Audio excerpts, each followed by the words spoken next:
Приготовьтесь! В этом видео я расскажу вам о самых крутых, скоростных и необычных автомобилях, на которых рассекают полицейские в разных странах мира. И начнем, пожалуй, с Дубая. Представьте себе, сверкающие небоскребы, роскошь и богатство на каждом шагу. И среди всего этого великолепия полицейский автомобиль, который сам по себе является произведением искусства и инженерной мысли. Это Bugatti Veyron, жемчужина автопарка полиции Дубая. Этот гиперкар оснащен 8-литровым двигателем W16 с 4 турбонагнетателями. Он способен набирать мощность в 1001 лошадиную силу. Разгон от 0 до 60 миль в час занимает всего 2,5 секунды. Максимальная скорость достигает 253 миль в час. В марте 2017 года этот автомобиль был официально признан Книгой рекордов Гиннесса самой быстрой полицейской машиной в мире. Предыдущий рекорд принадлежал итальянской полиции с их Lamborghini Gallardo. Стоимость такого автомобиля впечатляет — около $2 миллионов. Однако некоторые источники сообщают о сумме в $6,5 миллионов. Это делает Bugatti Veyron не только самым быстрым, но и одним из самых дорогих полицейских автомобилей в мире. Интересно, что такие суперкары в автопарке полиции Дубая используются не для обычных патрулей или погонь. Они служат для повышения имиджа полиции и демонстрации престижа города. Часто их можно увидеть в туристических зонах, где они привлекают внимание гостей города, пускают золотую пыль в глаза, так сказать. Bugatti Veyron в цветах полиции Дубая и поныне является символом роскоши и технического превосходства. Он подчеркивает стремление города быть на передовом рубеже инноваций и стиля. Этот автомобиль не просто средство передвижения, а настоящий шедевр инженерии. Перенесемся в Италию. Солнце, жара, скоростные автобаны и ламборгини с полицейскими проблесковыми маячками. Нет, это не сцена из фильма, а самая настоящая реальность. Элитные суперкары уже 2 десятилетия стоят на страже закона. Все началось в 2004 году, когда итальянская полиция получила свой первый Lamborghini Gallardo. Ярко-синий корпус, белые полосы, логотип правоохранительных органов. Автомобиль выглядел эффектно. Но главное, он был не просто роскошным, а действительно полезным. Gallardo использовался не только для преследования преступников. Одной из его ключевых миссий стала срочная доставка донорских органов. Когда счет идет на минуты, то этот итальянский автомобиль — лучшее решение проблемы. Lamborghini Gallardo мог разогнаться до 60 миль в час всего за 3 секунды. А его максимальная скорость превышала 200 миль в час. Если требовалось, Gallardo пересекал всю Италию, перевозя жизненно важные грузы в кратчайшие сроки. В 2008 году на смену Gallardo пришла его усовершенствованная версия LP564. Полный привод обеспечивал невероятную устойчивость на дороге. А новая система управления делала автомобиль еще более маневренным. Теперь даже при сложных погодных условиях полицейские могли выполнять операции на максимальной скорости. И, конечно же, этот Lamborghini продолжил миссию по спасению жизней, перевозя донорские органы. В 2014-м полиция Италии получила еще один легендарный суперкар — Lamborghini Huracan. Максимальная скорость — более 200 миль в час. Именно этот автомобиль в 2016-м спас жизнь одному человеку в Турине. Huracan перевез донорский орган за рекордное время, обеспечив успешную операцию. Но Lamborghini не остановились на этом. В 2023-м полиция получила уникальный Urus Performante.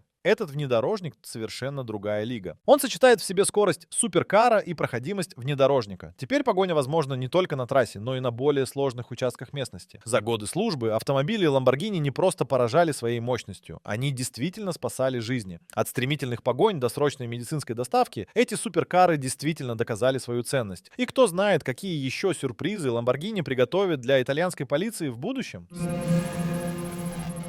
Жаркая пустыня, бескрайние дороги и полицейский Dodge Challenger SRT Hellcat Red-Eye. Несмотря на свою мощь, этот монстр с мотором на 808 лошадиных сил не разрывает асфальт в погонях за преступниками. У него другая миссия — борьба с наркотиками. Но не так, как вы могли бы подумать. Этот автомобиль поступил в распоряжение полиции округа Кочис в США благодаря специальному гранту. Фундаментальная задача этого доджа — не догонять наркоторговцев, а привлекать внимание молодежи. Challenger участвует в школьных мероприятиях, регулярно появляется на ярмарках и общественных собраниях, становясь живым символом кампании против наркотиков. На его кузове красуется надпись «Ищите возможности, а не наркотики». Но давайте поговорим о самой машине. Ведь это не просто красивый автомобиль, это настоящий ураган в металлической оболочке. Компрессорный двигатель V8 разгоняет его до 60 миль в час всего за 3,4 секунды, а максимальная скорость — 203,5 мили в час. Это быстрее, чем некоторые суперкары. При этом полицейский Hellcat отличается от классических патрульных машин. У него нет проблесковых маячков, сирен или черно-белой окраски. Вместо этого стильный зеленый металлик и бежевые эмблемы, повторяющие цвет формы местных шерифов. Почему именно Challenger? Все потому, что это не просто дань стилю или попытка удивить. В современном мире подростки привлекаются яркими образами и мощными символами. А что может быть более мощным, чем Muscle Car, от одного звука которого мурашки бегут по коже? Полиция надеется, что такой подход заставит молодых людей задуматься и выбрать правильный жизненный путь.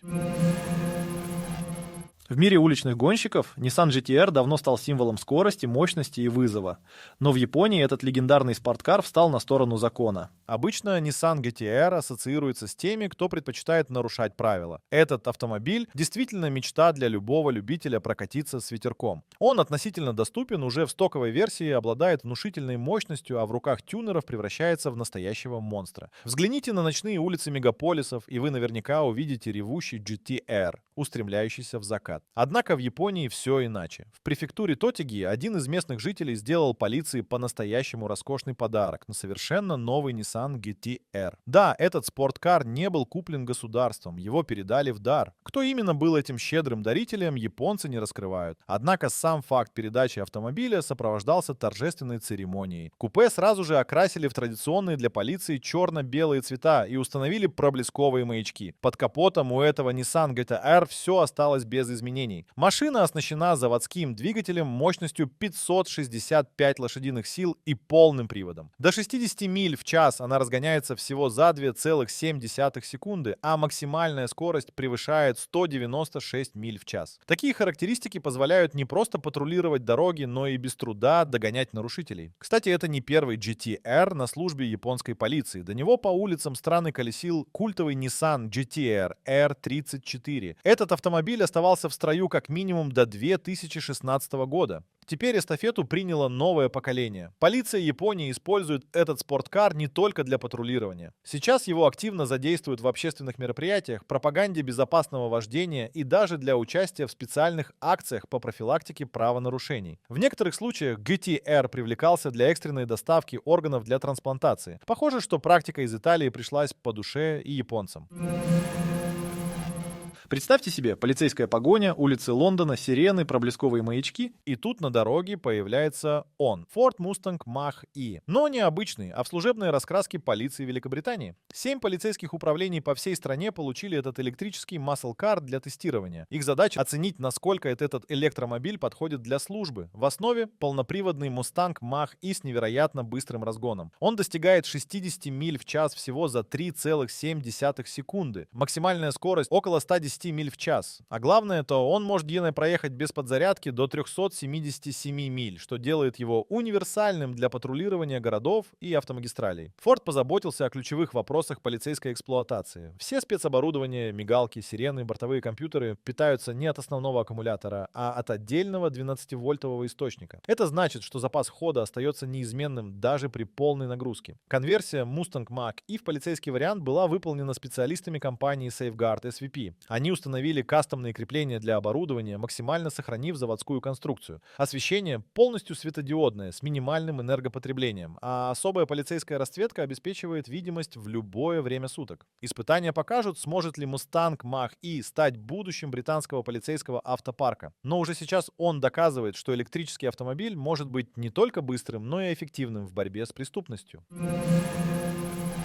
В 2014 году полицейское управление штата Флорида приобрело машину, которая буквально взорвала умы всех автолюбителей. Это был Chevrolet C7 Corvette Z06, настоящий монстр на колесах. Но самое удивительное, этот суперкар попал в полицию не как обычный патрульный автомобиль, а как конфискованный у нарушителя. C7 Z06 — это не просто машина, а символ мощности и скорости. Под капотом у нее скрывается двигатель V8 LT4 объемом 6,5 литра, который генерирует ошеломляющие 650 лошадиных сил. Этот автомобиль предназначен для гонок, а не для патрулирования улиц. Но что, если ему предстоит преследовать нарушителей? Разгон до 100 км в час всего за 2,5 секунды. Это быстрее, чем успеешь сказать полиция. А его максимальная скорость 315 км в час. Такой разгон позволяет Corvette Z06 уверенно догонять даже самых быстрых преступников, не давая им шанса уйти от правосудия. Однако, несмотря на свою скорость, Corvette не идеален для обычных полицейских задач. задач, это все-таки суперкар. Он не совсем соответствует стандартам практичности, которые обычно требуются от полицейских машин. Нет здесь большого багажника для снаряжения и даже намека на комфортную службу в условиях городской суеты. Но все же, его мощь и высокая скорость делают его исключительным выбором для особых ситуаций. Этот Chevrolet Z06 может быть и не так удобен, как обычный полицейский внедорожник, но определенно делает свое дело. Конечно, такая машина предназначена не для постоянного патрулирования. Она используется для спецопераций и быстрого реагирования, когда обычные патрули не справляются. Интересно, что автомобиль был конфискован у нарушителя, но вместо того, чтобы выставить автомобиль на аукцион, власти передали его в руки полиции. Это прекрасный пример того, как неожиданные решения могут приводить к новым возможностям для правоохранительных органов. Германия славится своими автобанами, где скоростные ограничения – большая редкость. Но это не значит, что можно игнорировать безопасность. Особенно, когда речь идет о тюнинге автомобилей. Многие автолюбители хотят сделать свою машину быстрее, агрессивнее, мощнее, но зачастую такие модификации идут вразрез с техническими нормами, разрешенными в государстве. Чтобы доказать, что тюнинг может быть не только стильным, но и безопасным, в дело вступили мастера из ателье А.С. Шницер. Их новая работа BMW i4 M50 Grand Coupe полицейской раскраски. Настоящий символ того, как правильно модифицировать автомобиль. Этот электромобиль впечатляет даже в стоковой версии. Полный привод, 2 электромотора и мощность более 530 лошадиных сил. Разгон до 60 миль в час. Всего 3,8 секунды. Максимальная скорость 126 миль в час. Но Шницер решили, что этого мало. Они занизили подвеску на 3/4 дюйма, поставили 20-дюймовые спортивные колеса и основательно доработали аэродинамику. Теперь кузов стал агрессивнее, а машина получила более эффективный прижим к дороге. Интерьер тоже не остался без внимания. Мастера добавили алюминиевые элементы в салоне, включая педали и даже держатель для ключей. И, конечно, куда же без полицейской расцветки и световых сигналов на крыше. Этот проект стал частью инициативы Tune It Safe, программы, существующей в Германии уже 17 лет. Ее главная цель — показать, что тюнинг транспортных средств может быть не только эффектным, но и безопасным. BMW i4 от I.C. Шницер — это не просто быстрый полицейский электромобиль. Это послание всем автолюбителям. Хочешь доработать машину? Делай это правильно. На этой скоростной ноте я и закончу свой рассказ на сегодня. Очень надеюсь, что вам понравилось видео и вы отблагодарите меня лайком и подпиской. Это, как вы знаете, никогда не помешает для продвижения качественного контента. Ждите новых видео, ездите аккуратно. Пока!